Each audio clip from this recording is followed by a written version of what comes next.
Ngayong araw mga boss ay sound check connection yung gagawin natin. Bali ito yung mga gagamitin natin na mga amplifier mga boss.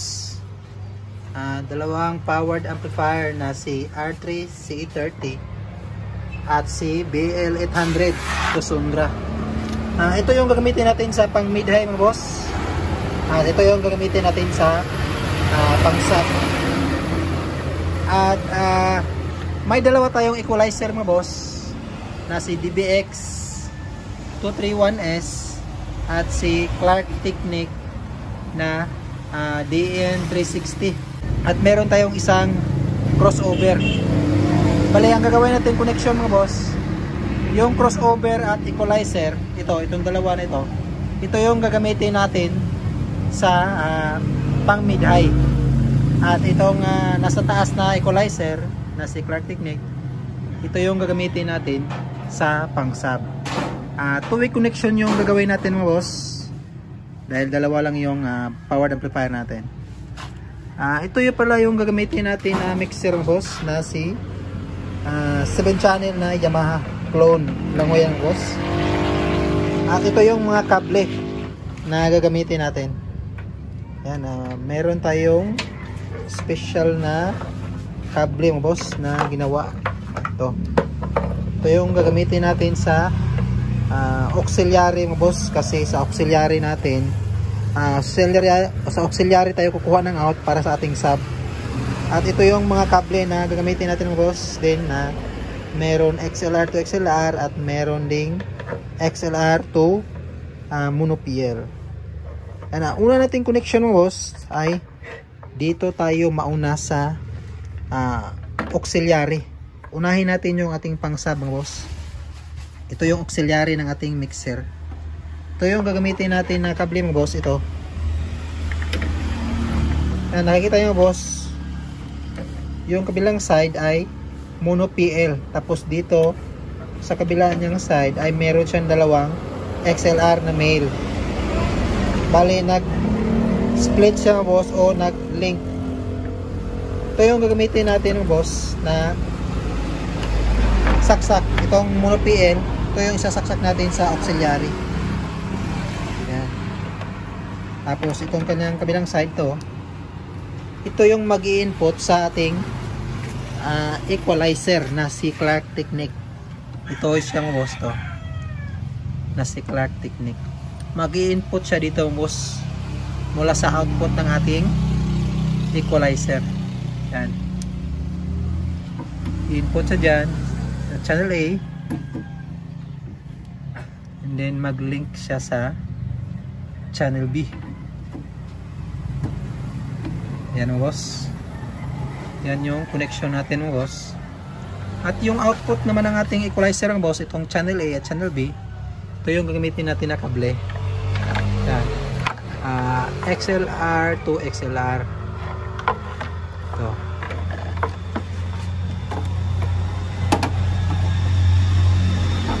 Yung output ng ating equalizer mga boss na si Clark Technique, yan, channel A at si channel B.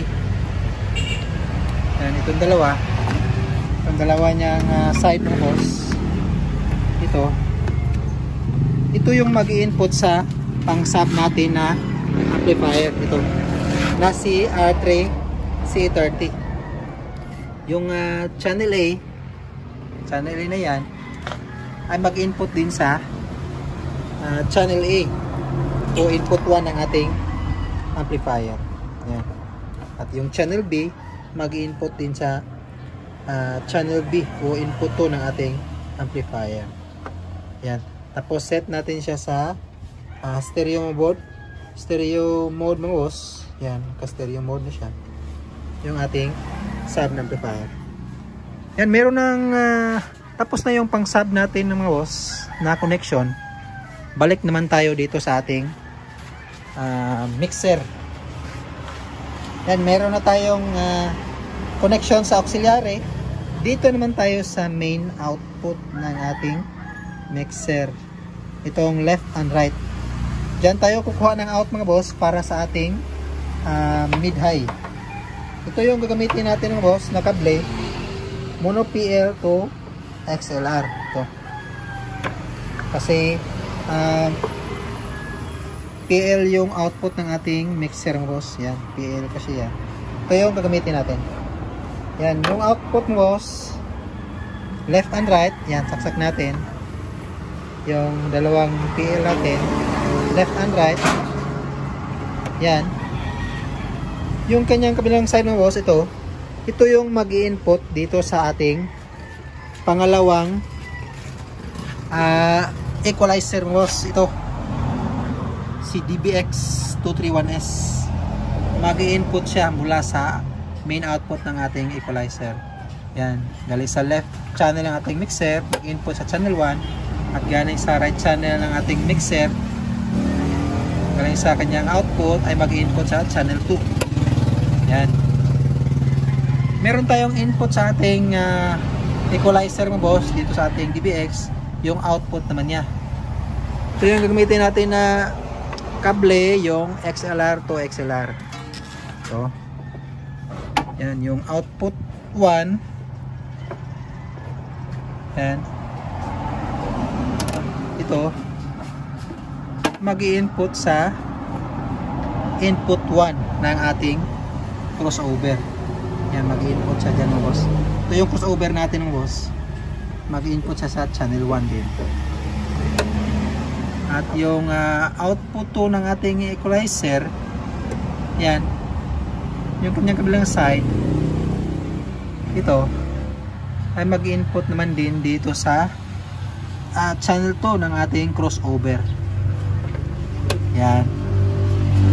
At set natin sa stereo 2-way yung ating crossover yung boss. Yan, yung kabilang side nya, stereo 2-way. Yan, ito stereo 2-way. Ito yung kanyang itsura ng button nya, naka-engage yung left channel, left side.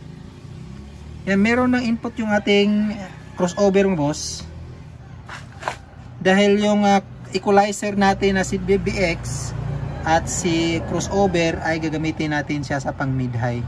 Bali, ang gagawin natin mga boss ay yung output ng ating crossover na channel 1 and channel 2, yung gagamitin lang natin dito ay yung high output ng channel 1 at high output ng channel 2. Kasi two-way setup tayo. Bali, yung high output na yan ay magkasama na yung mid at high dyan. Kasi full range yung ating mid high. May dividing network na siya sa loob ng speaker box. Yung mid at low sa channel 1 at channel 2 ay di na natin gagamitin yan. Ito yung connection natin mga boss. Yung channel 1 ng crossover natin sa high, yan, ay mag-input naman dito sa ating channel 1 ng ating mid-high na amplifier. Ito si BL800. Yan. At yung channel 2 ng ating crossover, high output pa din. Yan. Connect natin dyan.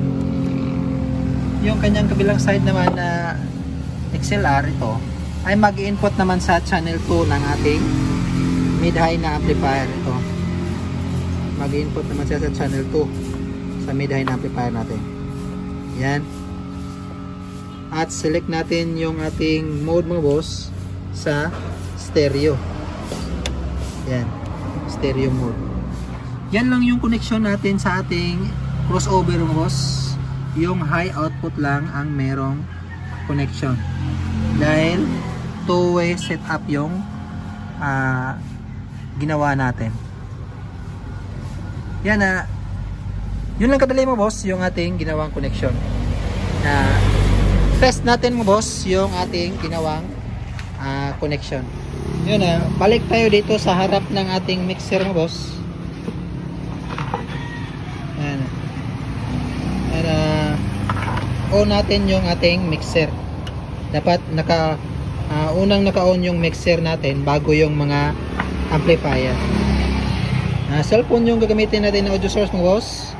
Dito natin siya i-input o i-line in sa channel 6 and 7. ng ating mixer. Ito yung gamitin natin na kable mga boss, 3.5mm to RCA. Yan na, ginamitan ko ng mono PL to RCA mga boss, dalawa. Kasi channel 6 and 7 yan. Dito, ito yung fader niya o volume. Yan, muna natin, saksak muna natin yung kable. At dito sa ating cellphone.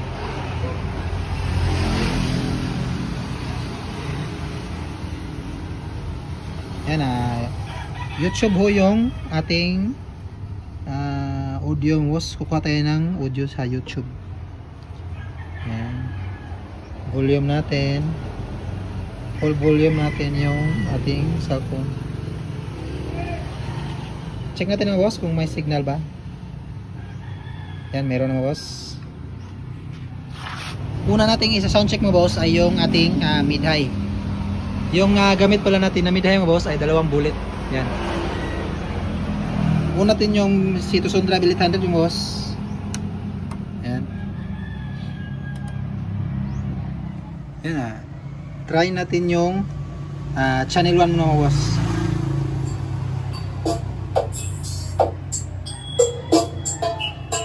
Yan yung tunog ng channel 1 mga boss. At yung volume ng ating mixer.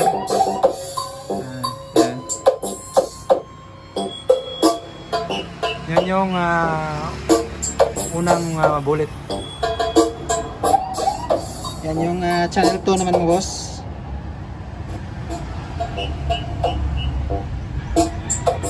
Yan yung pangalawang bullet natin na mid-high. Yan.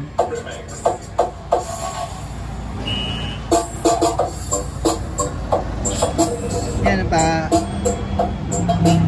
Yung channel 1 mo boss ito. Dito siya sa ating crossover, channel 1 din. Yan, ito yung volume ng ating channel 1 na mid-high. Yung frequency na nilagay natin, yung gumagana lang dito na frequency mga boss ay yung low mid lang. Kasi yung mid-high ay wala na yan function kasi naka 2-way setup tayo. Yung low mid natin ay nilagay natin sa 350 Hz. Yan. Try naman natin yung channel 2 mga boss na mid-high.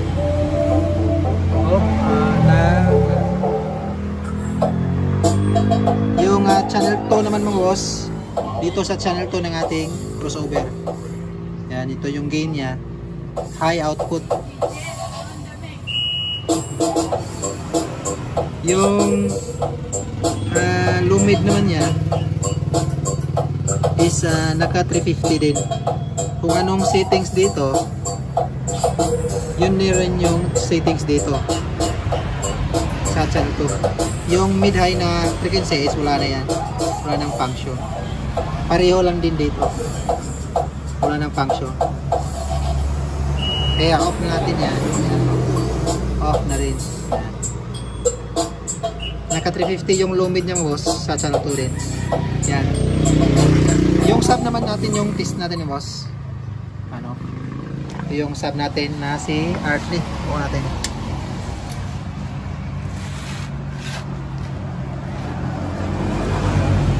Yan boss. Yan yung channel 1 natin boss. Try mo natin sa channel 2 din. Yan. Lagay natin sa 12 o'clock lahat yan boss. Dito sa mixer naman natin boss. Yan. Kahit naka-off yung main volume natin, tutunog pa rin yung sub natin kasi yung sub natin is auxiliary tayo kumuha ng out. Kaya ito yung magiging volume nya. Ito yung main volume ng auxiliary. Yan. Yan nawala. Pag binuksan natin yan, is tutunog balik yung audio, bass.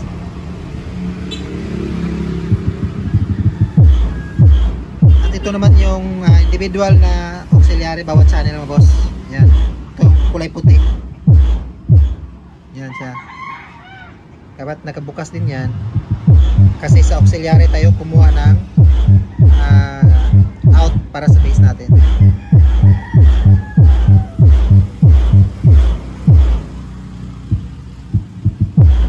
Yan yung tunog ng ating base mga boss. Lagayin lang natin sa 12 o'clock yung auxiliary natin. Main at saka yung individual na volume. Yan na. Pagsabayin natin yung mid at high boss. At ito pala yung settings ko sa aking sub mga boss. Yan. Yan yung settings ko sa aking sub. Ito yung para pang sub natin na equalizer. Si Clark Technique. Yan. At yung sa mid high natin na settings ko mga boss, ito yung settings ko sa aking equalizer sa mid high. Ito yung setting ko sa mid high natin. Yan, pagsabayin natin yung mid at high boss at saka bass. Yan. Lagay natin sa at dito sa main volume, ito yung mid high natin.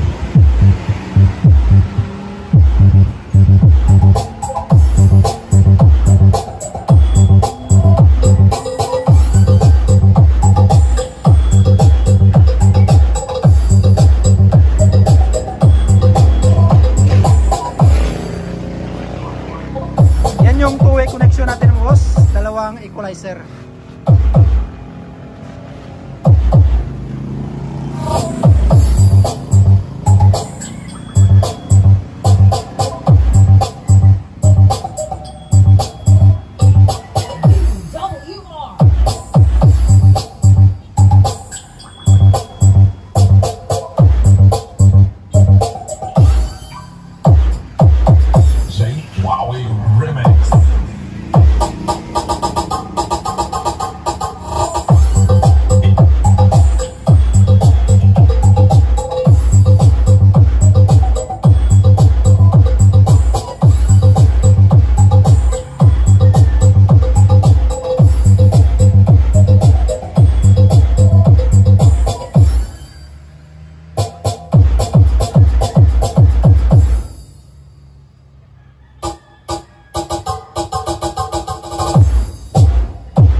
Okay, mamili na kayo ng tune for Christmas party. Huwag na lang pumunta.